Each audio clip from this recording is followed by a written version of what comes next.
Hello, it's Retro Clarity. Today we're starting the Dreamcast section of my console showcase series, and how it's going to start is that each time I do a new console, I'm going to give you kind of a little intro video about them.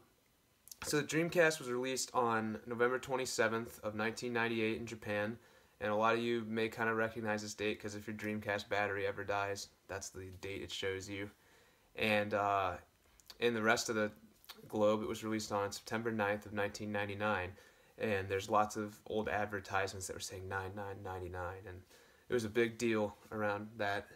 I have a really soft spot in my heart for the Sega Dreamcast because when I was 6, I received one for my birthday from my parents, and it was my first kind of console ever, and I really wanted one because my cousin had one, and I would play it a bunch at his house, and it was just utterly amazing to me to see it because I had never really experienced the Saturn or PS1 era of graphics and just a tiny bit of N64, so I wasn't really aware of how much graphics had changed since the 16-bit era.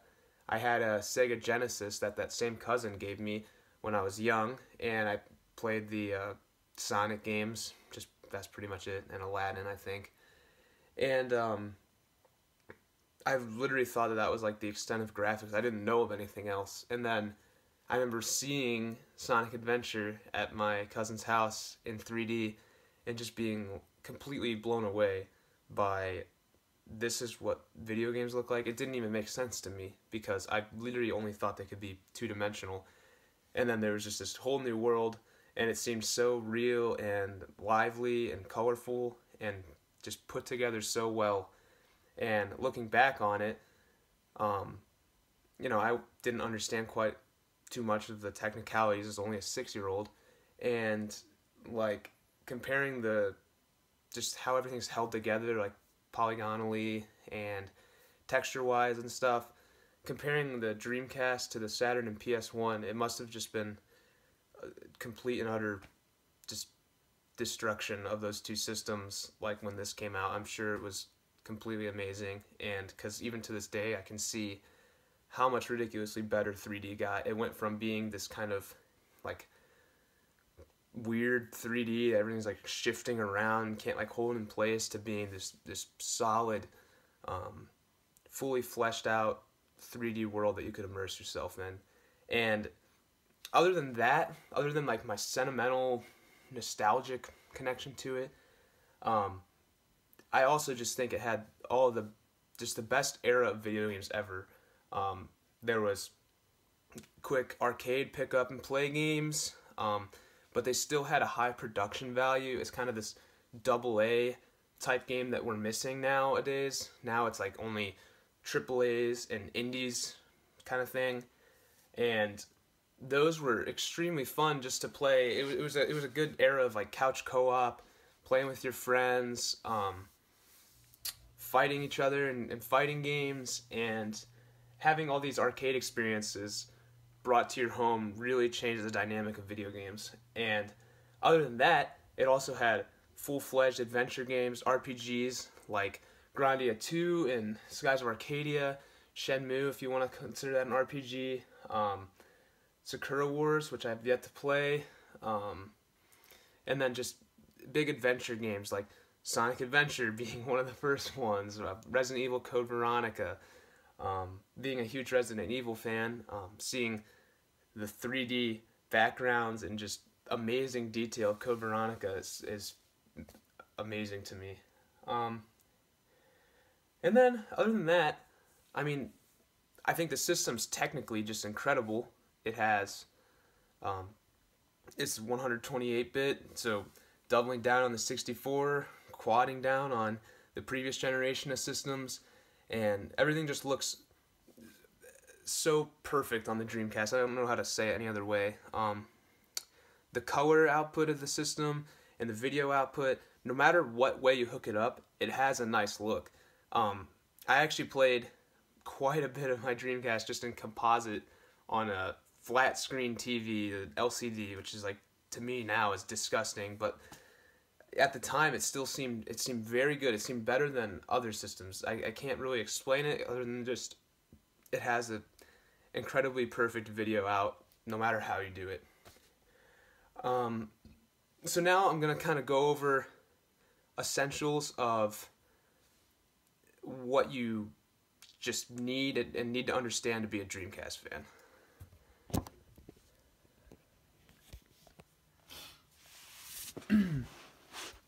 So here is a Dreamcast controller.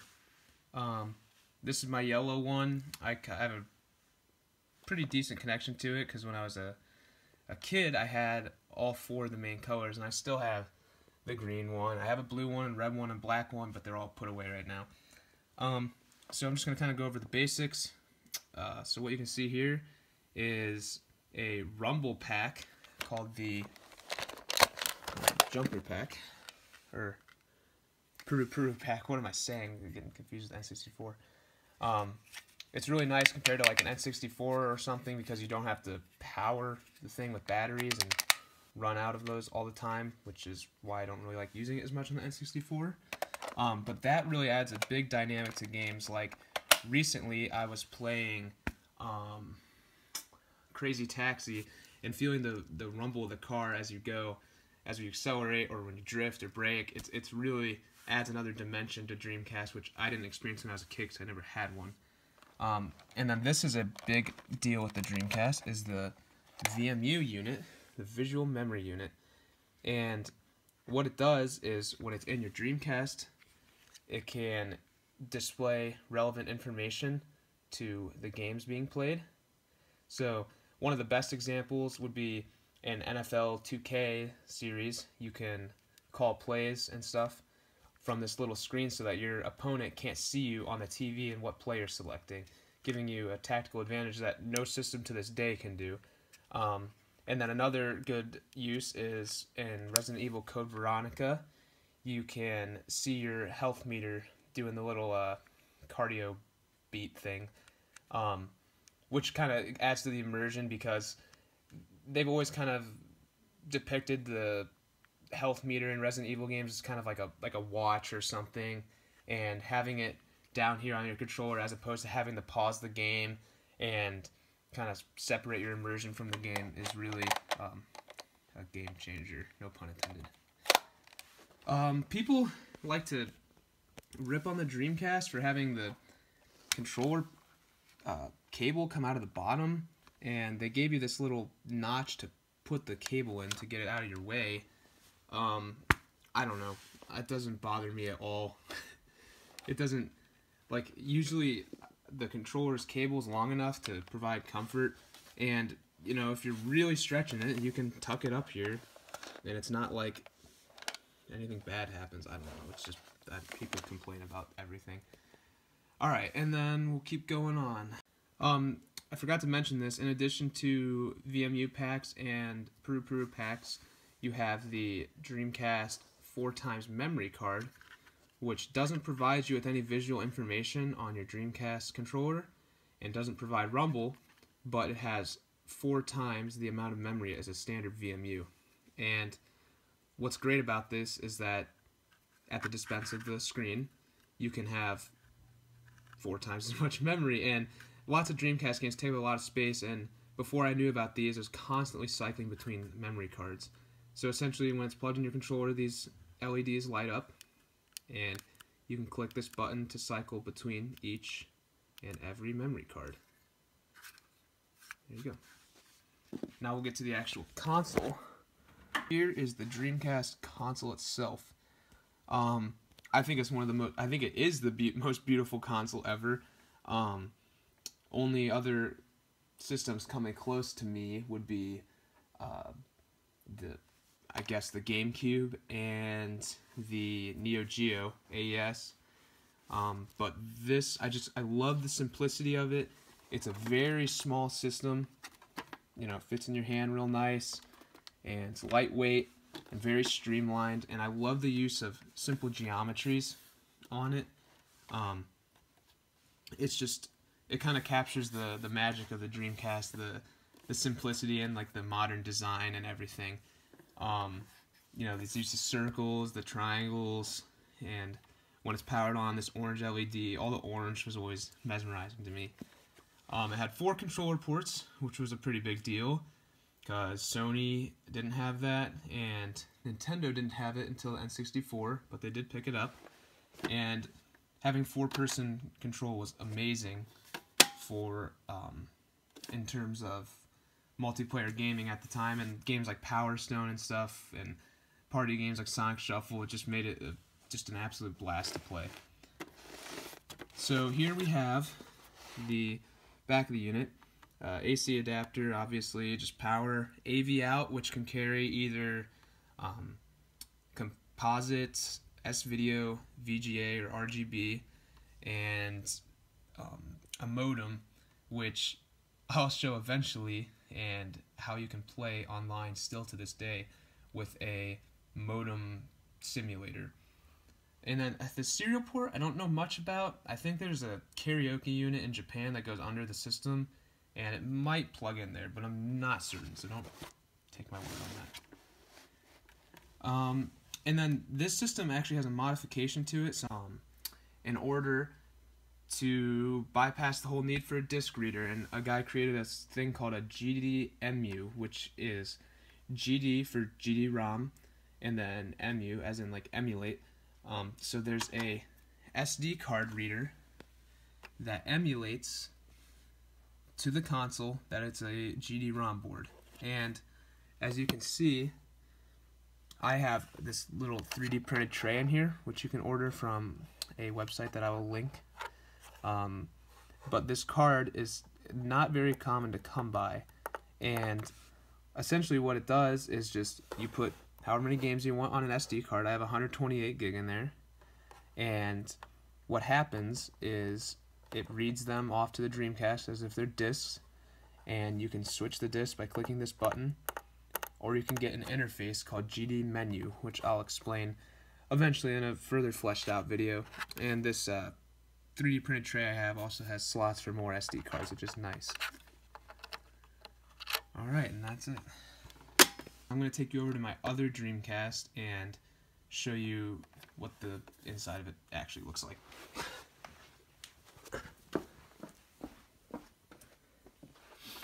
So here's my other Dreamcast. It's a Sega Sports Edition, and it was just a special edition console that released here in America. They actually have this black color in Japan without the Sega Sports logo, but that's not anywhere near as common as this.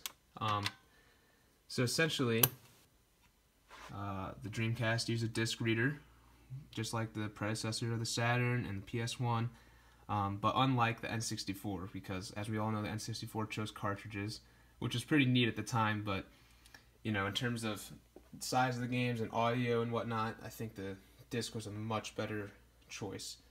Dreamcast lasers tend to get weak over time, especially when playing intensive games like Shenmue. It can really wear down the laser, and there's modifications you can do to improve the strength of it by twisting some little knob on the actual laser and taking apart the system. Lastly, I figured I'd give you a kind of a little tour of my Dreamcast setup, and also explain just kind of how the regions worked and discs and whatnot, and just a couple miscellaneous things. So here I have my kind of customized Dreamcast monitor. This thing has native VGA in, and it was a CRT that I believe wasn't used before because it has an incredibly crisp image quality. And if you're playing with a CRT and using direct VGA in, that is absolutely the best way a Dreamcast is going to look. But if you're playing on a HD TV, you have to go through a bigger process of converting the video, and I'll get into that in another video. Down here, we have the Sega Dreamcast itself. I have my extra memory cards, my controllers, and back here, I actually have it hooked in with a modem simulator, which is back here, the DreamPi, which I'll talk to you about in a different video. Now the DreamPi just simulates, takes your broadband internet and simulates it into a dial-up connection. You set up your Dreamcast a certain way, and it does all the work for you, connecting to people's private servers, and you can play Dreamcast online, and it's absolutely amazing. So Dreamcast has multiple regions, and the system is region locked.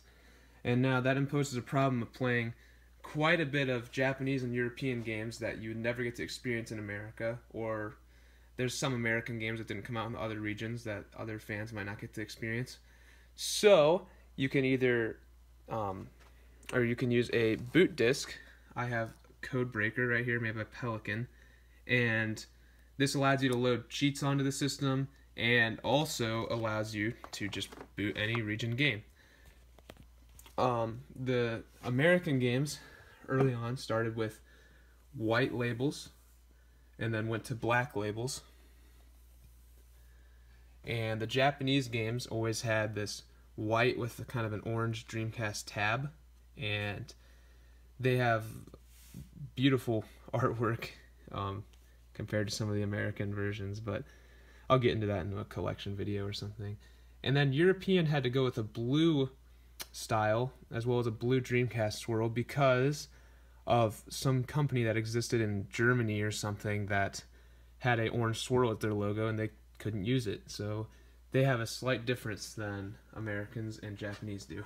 So I hope that answered most of the just kind of basic general questions about the Dreamcast that you had and kind of gave you just a rough idea of just all the general things about it. And if you have any questions or would like me to get more specific about something, you can ask me in the comments and I'll try to reply to you as quick as possible. After this video, later this week I'm hoping, get ready for a kind of Dreamcast Essentials video, and that's going to take me some time to make because I'm going to have to actually record footage of them all and edit it and whatnot, so just give me a little bit of time, but that'll be the next one up for you guys, and I hope you enjoyed the video. Have a good one.